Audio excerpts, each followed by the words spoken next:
Ingat, para ulama itu memiliki kitab fikih, ada fikih dasar dulu, artinya fikih ringkasnya.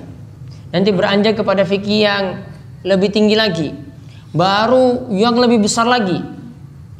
Jadi para ulama ya lebih konsen terlebih dahulu membahas yang dasar-dasar. Jadi nggak ada ulama itu ketika belajar langsung pelajari syarah atau pelajari penjelasan yang panjang lebar, nggak ada.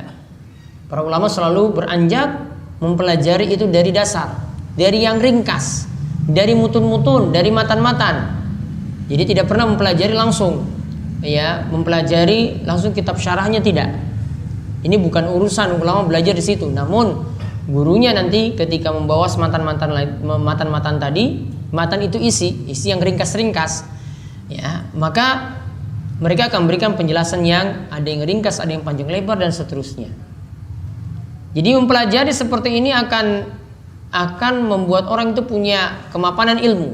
Ilmunya itu lebih mantap daripada orang yang mempelajari kitab yang panjang lebar. Masalah-masalah sederhana itu bisa dijawab. Contoh misalnya kita mempelajari dalam matan Abi Syuja. Ini fikih dasar dalam mazhab Syafi'i. Ya, orang dalam mazhab Syafi'i harus pelajari fikih dasar seperti ini.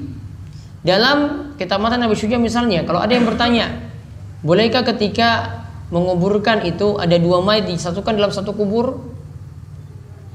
Kalau kita baca dalam kitab yang membahas panjang lebar, mungkin temukan jawaban. Namun jawabannya kita sulit untuk simpulkan karena pembahasannya itu panjang. Namun kalau kita temukan dalam kitab matan Abi Syuja, itu disebutkan dibolehkan, namun itu cuma dalam keadaan kepepet saja. Artinya cuma dalam keadaan butuh. Artinya kalau punya lahan yang luas, ya tidak boleh ketika itu digabungkan jadi satu. Namun kalau punya lahan yang sempit, itu baru boleh dua jenazah itu digabungkan dalam satu kubur. Nah, ini bisa dijawab dalam matan-matan yang ringkas.